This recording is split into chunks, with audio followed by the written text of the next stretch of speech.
Hello and welcome dear friends, I am Tanish Sharma and आप सबका स्वागत है इस नए लेक्चर में जिसके अंदर हम पढ़ेंगे chapter number 3 motion in a straight line. ठीक है, तो आज हम क्लास 11 का चैप्टर नंबर 3 स्टार्ट कर रहे हैं एंड मुझे पता है आप में बहुत जोश है क्योंकि जो 11th क्लास में बच्चे आते हैं ना सबसे पहले आके इसी चैप्टर को पढ़ते हैं, motion in straight line. Chapter 1 में कुछ है नहीं, चैप्टर 2 जो है वो छोटा चैप्टर है, इसलिए पहले पढ़ाया जाता नहीं है। इसलिए जो भी सारे टीचर्स होते हैं वो भी स्टार्ट जो करते हैं अपने सेशन को, अपने सिलेबस को, वो चैप्टर में 3 से करते हैं। हम भी सेम करेंगे, चैप्टर 2 हम पढ़ेंगे और बाद में पढ़ेंगे। ठीक है, बट चैप्टर 2 से रिलेटेड जो भी इंफॉर्मेशन अगर किसी चैप्टर में यूज हो रही होगी मैं उसको आपको वहीं पे बताते बताते चलूंगा। ठीक है, आप ये समझ लीजिए आधा चैप्टर 2 तो आपको बिना चैप्टर 2 पढ़े ही आ जाएगा, क्योंकि वो आप बाकी सब चैप्टर में थोड़ा थोड़ा पढ़ लोगे। ठीक है, तो उसकी चिंता मत करिए। तो आज अच्छे से स्टार्ट करते हैं अपना chapter motion in straight line बिना किसी देरी के। चलिए आगे बढ़ते हैं, देखते हैं हमारे पास क्या क्या है आज। मैकेनिक्स देखिए, अब आप 10th से 11th क्लास में आ गए हैं। ठीक है, चीजें पहले जैसी नहीं होंगी। पहले जैसी का मतलब है कि उतनी इजी नहीं होंगी जितनी 10th में इजी थी। 11th पे आपको जो साइंस है वो 3 भाग में बढ़ गई है, 3 पार्ट्स में, फिजिक्स, केमिस्ट्री और बायोलॉजी। ठीक है, बायोलॉजी होगी किसी के पास, किसी के पास नहीं होगी। तो वैसी फिजिक्स नहीं होने वाली जैसे पहले थी, वैसे केमिस्ट्री नहीं होने वाली जैसे पहले थी। ठीक है, वैसी होगी थोड़ी बहुत, बट एक्स्ट्रा बहुत कुछ होगा। ठीक है, तो आपके लिए जरूरी यह है कि आपको क्या चीज पढ़नी है और क्या चीज नहीं पढ़नी है। बच्चे करते हैं जल्दी जल्दी, ऐसे 11th क्लास में आते हैं, रेफरेंस बुक खरीद लेते हैं इतनी मोटी मोटी, उसको शुरू से पढ़ना स्टार्ट कर देते हैं। ठीक है, अच्छी बात है, जोश है, शुरू में सब कुछ चीज पढ़नी चाहिए, पर धीरे धीरे करके क्या होता है उनका कॉन्फिडेंस डाउन होता रहता है क्योंकि वो चीजें भूलने लगते हैं। बुक इतनी ज्यादा मोटी होती है कि पूरी बुक कभी खत्म ही नहीं कर पाते हैं। ठीक है, तो आपको क्या चीज पढ़नी है और क्या चीज नहीं पढ़नी है वो चीज कौन बताता है? टीचर बताते हैं। ठीक है, वो चीज मैं बताऊंगा आपको क्या चीज पढ़नी है क्या चीज नहीं पढ़नी है। ठीक है, तो चलिए इस चीज के बारे में कभी और किसी वीडियो में अच्छे से बात करेंगे, अभी हम अच्छे से चैप्टर 3 में रहते हैं। ठीक है, अब देखिए क्या है मैकेनिक्स। मैकेनिक्स तो है वो फिजिक्स की वो ब्रांच है। ठीक है, फिजिक्स की वो ब्रांच है जिसके अंदर हम पढ़ते हैं किसी भी बॉडी या किसी ऑब्जेक्ट का रेस्ट या फिर मोशन। मतलब कोई भी बॉडी अगर रेस्ट या मोशन में है और अगर उसके ऊपर कोई एनालिसिस कर रहे हैं तो वो ब्रांच किसके अंदर आती है? मैकेनिक्स के अंदर। ठीक है, फिजिक्स, उस फिजिक्स को बोलते हैं मैकेनिक्स। ठीक है, अच्छा, मैकेनिक्स के 3 पार्ट होते हैं। देखिए यहां पे सबसे पहले क्या होता है? स्टैटिक्स। क्या होता है सबसे पहले? स्टैटिक्स। स्टैटिक्स, स्टैटिक्स वर्ड का मतलब ही क्या होता है? रेस्ट है। इसका मतलब कि स्टैटिक मैकेनिक्स या फिजिक्स की वो ब्रांच है जिसके हम किसके बारे में स्टडी करते हैं?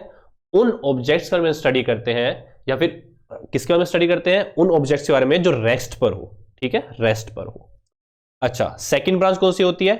काइनेमेटिक्स। काइनेमेटिक्स में हम क्या करते हैं? हम उन ऑब्जेक्ट्स के बारे में डिस्कस करते हैं। ठीक है, जो किस में हो? मोशन में हो। तो स्टैटिक्स में किस में करते हैं हम? जो रेस्ट में हो। काइनेमेटिक्स में जो मोशन में हो। बट काइनेमेटिक्स की सिर्फ ये डेफिनेशन पूरी सफिशिएंट नहीं है। काइनेमेटिक्स में हम ऑब्जेक्ट के मोशन को डिस्कस करते हैं, बस साथ साथ हम ये ध्यान में रखते हैं कि हमें उनका कोज जो है ना, कोज ऑफ मोशन, वो डिस्कस नहीं करना होता।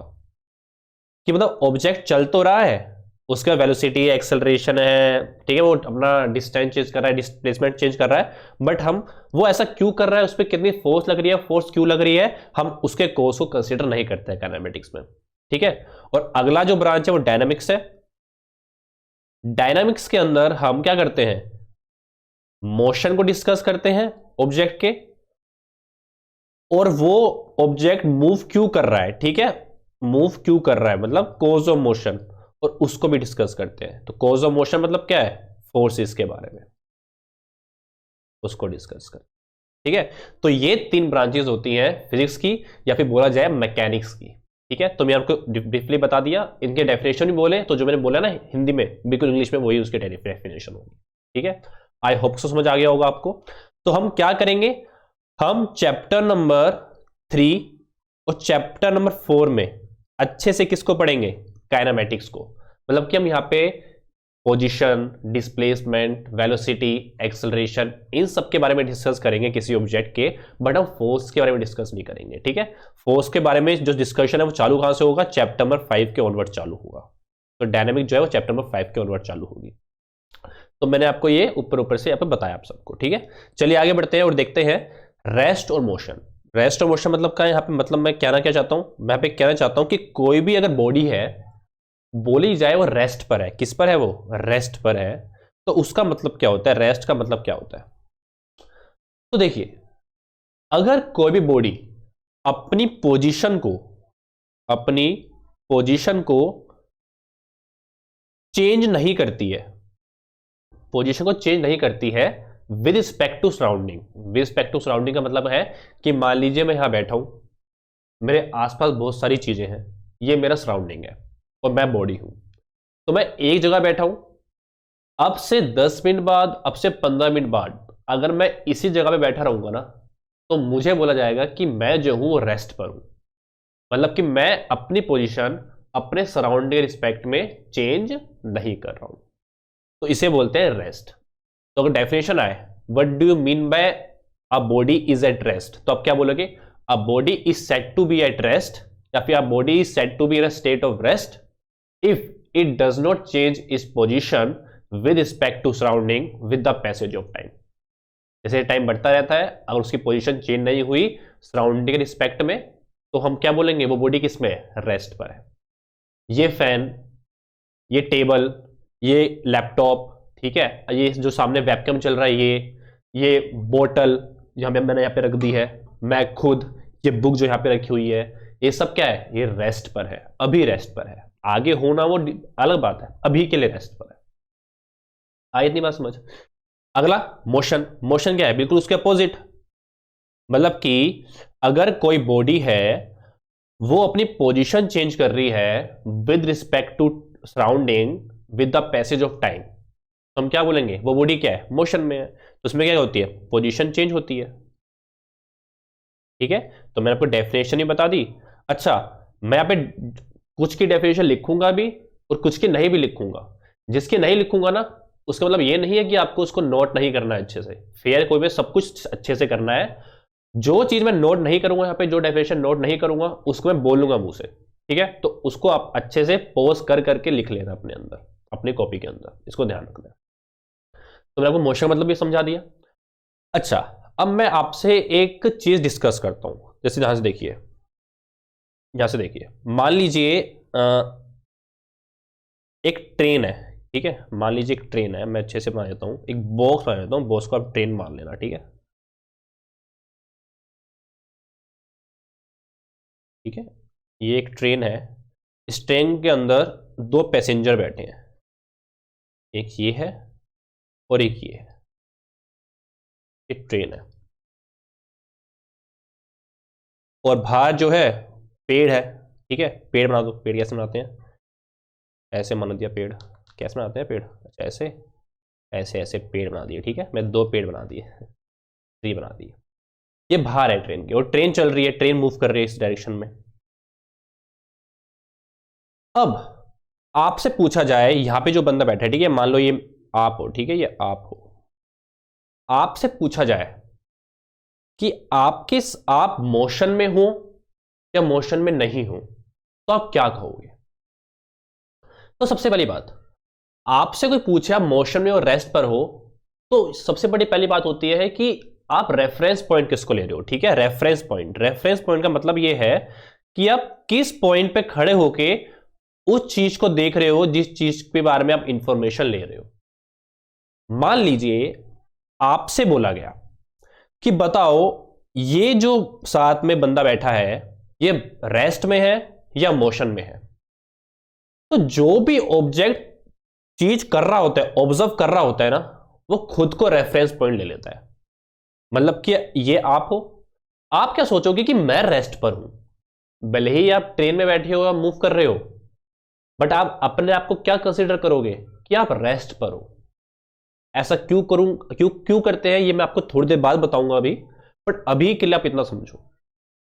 तो आपसे पूछा कि ये बंदे की बताओ पोजीशन, मतलब इस बंदे का स्टेट क्या, मोशन है या रेस्ट है, तो आप क्या कहोगे, भाई मैं रेफरेंस पॉइंट हूं और मैं यहां बैठा हूं और ये यहां बैठा है, 5 मिनट बाद भी ये यहीं बैठा होगा और मैं यहीं पे हूंगा, हमारे दोनों के बीच का जो डिस्टेंस है ना, ये चेंज नहीं होगा 5 मिनट बाद भी। इसका मतलब ये है कि ये जो बंदा है ये क्या है, रेस्ट पर है। पर रेस्ट पे कितने है, विद रिस्पेक्ट टू आप, आपके रिस्पेक्ट में ये रेस्ट पर है। आई बात समझ। अब आप हो, आपसे पूछा गया बताओ ये जो बाहर ट्री है ना, ये रेस्ट में है, ये मोशन में है। तो एक समझदार बंदा रेस्ट और मोशन को क्या बोलेगा, रेस्ट रुका हुआ, मोशन में चल रहा है, मोशन मतलब चल रहा है। तो किसी से पूछा बताओ ये जो पेड़ है वो मोशन में है, मतलब चल रहा है या नहीं चल रहा, तो क्या बोलेगा, पेड़ क्या चल सकता है, पेड़ तो रुका ही होगा, वो रेस्ट में होगा।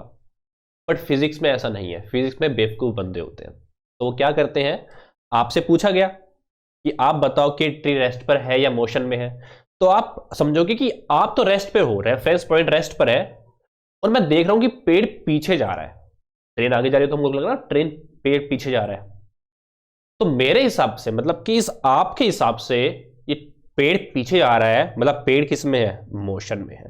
तो it is in motion with respect to आप। आई बात समझ। तो इस तरीके से हम किसी भी बॉडी को रेस्ट में या मोशन में पता लगाते हैं। और सबसे इंपॉर्टेंट पॉइंट क्या होता है, रेफरेंस पॉइंट, ये हमें कंसीडर करना पड़ता है।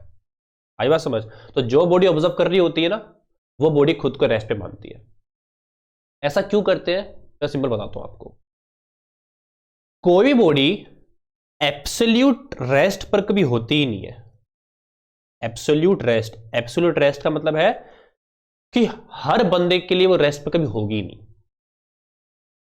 आप थे या फिर ये बंदा था, ये बंदा आपके लिए तो रेस्ट पर है, बट पेड़ के लिए रेस्ट पर नहीं है। अगर पेड़ से पूछा जाए बताओ कि ये बंदा जो है ये चल रहा है या रुका हुआ है, तो पेड़ क्या देखेगा, ट्रेन चल रही है और ट्रेन में ये बंदा बैठा हुआ है, मतलब बंदा भी अपनी पोजीशन चेंज कर रहा है, मतलब पेड़ और बंदे के बीच पोजीशन जो है वो लगातार चेंज होती जा रही है। तो पेड़ बोलेगा कि ये जो बंदा है वो क्या है, मोशन में है। बट यही बंदा आपके लिए किस पे है, रेस्ट पर है। तो जैसे जैसे रेफरेंस पॉइंट चेंज करते रहोगे, आपका आंसर भी चेंज होता रहेगा मोशन और रेस्ट का। ठीक है। हम बोले कि ये पेड़ रुका हुआ है, सर आप बोल सकते हो सब पेड़ तो हमेशा रुका होगा, पेड़ को रेफरेंस पॉइंट हमेशा लो। पर ध्यान से सोचो, पेड़ भी किस पर है, अर्थ पर है, अर्थ भी तो घूम रहा है। अगर मैं किसी बंदे को हाइपोथेटिकली सिचुएशन सोचो, अगर सन पर रख दूं और उससे पूछूं कि बताओ ये पेड़ मोशन पे है रेस्ट पर है, वो बोलेगा अर्थ घूम रही है, अर्थ के ऊपर ये पेड़ है, तो ये पेड़ किस में है, मोशन में है। बट आपने अभी कहा कि सर ये पेड़ तो हमेशा रेस्ट पे रहता है। ठीक है। तो कोई भी चीज रेस्ट पे नहीं है, सन भी किसी के अराउंड घूम रहा है। आई बात समझ। तो दुनिया में कोई भी चीज एब्सोल्यूट रेस्ट पर नहीं है और एब्सोल्यूट मोशन में नहीं है। ठीक है। तो एब्सोल्यूट रेस्ट और एब्सोल्यूट मोशन कोई भी चीज नहीं होती है। ठीक है। तो ऐसा बोलते हैं कि no body in the universe is in absolute rest और एब्सोल्यूट मोशन। ठीक है। तो हमेशा हम किसकी बात करेंगे, रिलेटिव चीजों के बारे में बात करेंगे। यहां इस बंदे के लिए वो बंदा कैसा है, रेस्ट पे मोशन है, रिलेटिव होता है। ठीक है। इसके रिस्पेक्ट में देखेंगे हम हमेशा। तो ये बहुत इंपॉर्टेंट बात थी जो मैंने आपको बताई। आई बात समझ। तो ये चीजें यहां पे कंसीडर होती है। चलिए, मैंने आपको रेस्ट और मोशन का अच्छे से बता दिया है। मेरा मोटिव यही था आपको बताने का कि ये रेफरेंस पॉइंट, ये वाला जो पॉइंट ना, इसका मतलब क्या होता है, और जो भी बॉडी जो होती है ऑब्जर्व कर रही होती है, वो खुद को क्या लेती है, रेफरेंस पॉइंट लेती है। आई बात समझ। चलिए आगे बढ़ते हैं। आगे है पॉइंट ऑब्जेक्ट। अब ये पॉइंट ऑब्जेक्ट का मतलब क्या है, तो ध्यान सुनिएगा मेरी बात। हम अभी थोड़ी देर बाद चीजें डिस्कस करने वाले हैं जिसके अंदर हम देखेंगे कि हम डिस्टेंस की बात करेंगे, डिस्प्लेसमेंट की बात करेंगे, वेलोसिटी की बात करेंगे। बट किसकी वेलोसिटी, किसकी स्पीड, किसके एक्सेलरेशन, किसकी बात करेंगे हम, किसी बॉडी की या किसी ऑब्जेक्ट की। आई बात समझ। अगर मान लो एक बड़ा ट्रेन का ट्रैक है, बहुत बड़ा ट्रेन का ट्रैक है, और ट्रेन इतनी बड़ी है, देखने में इतनी बड़ी लग रही है पर होती बहुत बड़ी है। आई बात समझ। तो अगर मैं ट्रेन को कंसीडर करूंगा इस ट्रैक पर, तो मैं उसको एक पॉइंट ऑब्जेक्ट लूंगा, क्योंकि वो पॉइंट जैसे तो दिख नहीं रही है, एकदम पॉइंट तो है नहीं, बहुत बड़ी है। पर उसको मैं फिर भी क्या करूंगा, एक पॉइंट ऑब्जेक्ट की तरह ट्रीट करूंगा। किसकी तरह ट्रीट करूंगा? पॉइंट ऑब्जेक्ट की तरह। क्यों करूंगा? क्योंकि वो जो मैं बॉडी कंसीडर कर रहा हूं ना, वो अपने साइज से बहुत ज्यादा बड़ा डिस्टेंस ट्रेवल कर रहा है। और ऐसी सिचुएशन जिसके अंदर एक बॉडी अपने साइज से बहुत ज्यादा बड़ा डिस्टेंस ट्रेवल करे, उस केस में मैं उस बॉडी को as a point object treat करूंगा। ठीक है, मतलब मेरे लिए एक पॉइंट हो गया, ये पॉइंट मूव कर रहा होगा। ठीक है, तो ध्यान रखना, हम फिजिक्स में इतनी प्रॉब्लम कंसीडर करेंगे, सारी प्रॉब्लम्स में जो ऑब्जेक्ट हो हमारे लिए क्या होगा? एक पॉइंट ऑब्जेक्ट होगा। ठीक है, तो आप पॉइंट ऑब्जेक्ट क्या होता है? An object which travel a distance much greater than its own size is considered to be as point object। तो ये पॉइंट ऑब्जेक्ट क्या होगी? डेफिनेशन होगी, अच्छे से अपने नोट्स में लिख लेना। आई बात समझ? आई होप आपको मेरी बातें सारी समझ आ रही है, मुझसे जितना अच्छे से हो पा रहा है आपको मैं सारी चीजें समझा रहा हूं। समझ आ रही है या नहीं आ रही है, कमेंट्स में जरूर बताइएगा। ठीक है, अपना फीडबैक भी दीजिएगा। चलिए आगे बढ़ते हैं। आगे मोशन इन 1D 2D और 3D, बहुत ईजी है। ठीक है, सिलेबस का पार्ट है, इसलिए मैं आपको बता रहा हूं। तो आपसे कोई बोले कि बताओ मोशन इन 1D, 1D मतलब वन डायमेंशन। तो मोशन 1D का मतलब क्या होता है? कोई भी ऑब्जेक्ट जो है वो 1D में मूव कर रहा है या नहीं कर रहा है, वो आप कैसे बताओगे?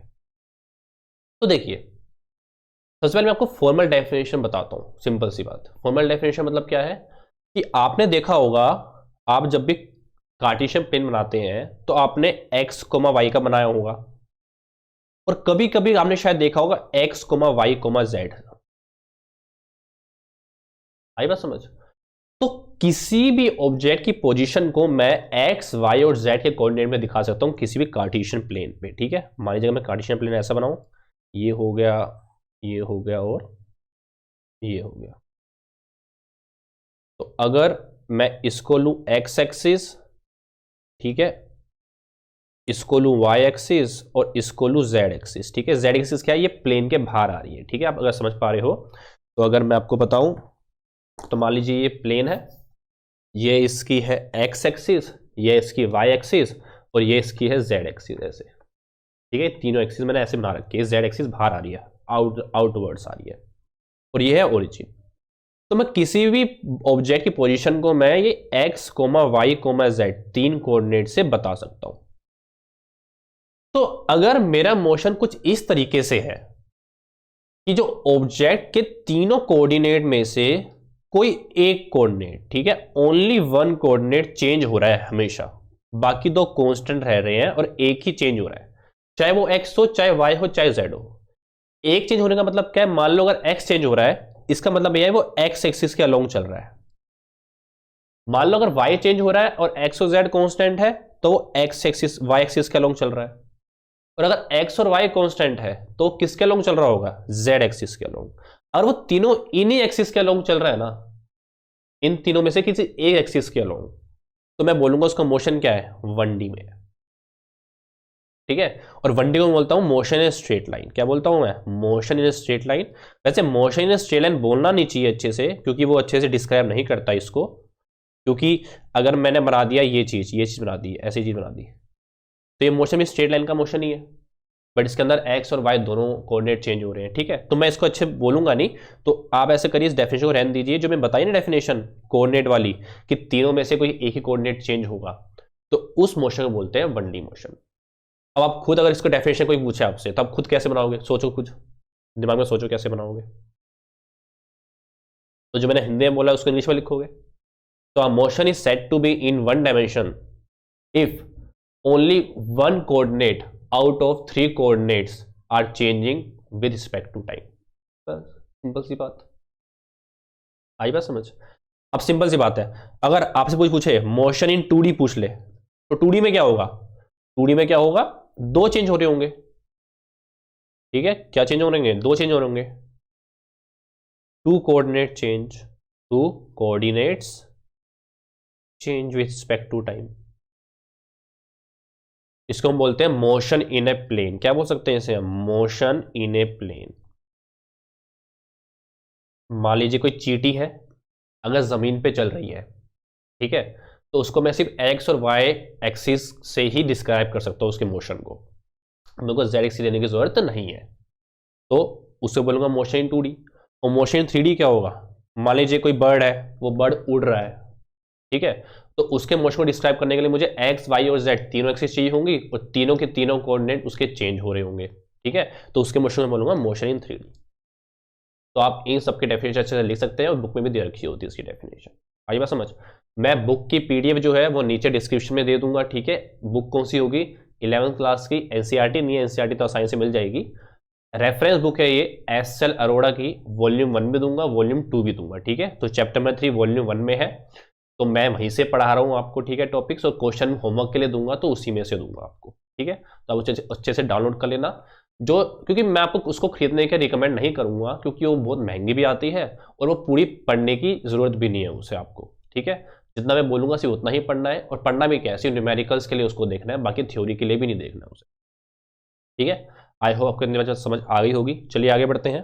तो thank you and I hope so आपको मैं जो लेक्चर पढ़ाया मैंने आपको अच्छे से समझ आया होगा। नेक्स्ट लेक्चर से हम distance, displacement, velocity, speed, acceleration, इन सब की बात स्टार्ट करेंगे और वो बहुत ज़्यादा इंटरेस्टिंग होने वाला है, ठीक है। तो मैंने जो आपको अच्छे से पढ़ा आज बताया है उसके अच्छे से नोट्स बनाइए, एक फेयर कॉपी बनाइए अच्छे से, ब्लैक और ब्लू पेन, मैं तो कह रहा हूँ ब्लैक और ब्लू पेन का भी यूज़ करिए, ठीक है। क्योंकि जितने अच्छे आपके नोट्स बनेंगे ना उतनी अच्छी आपकी रिवीजन होगी।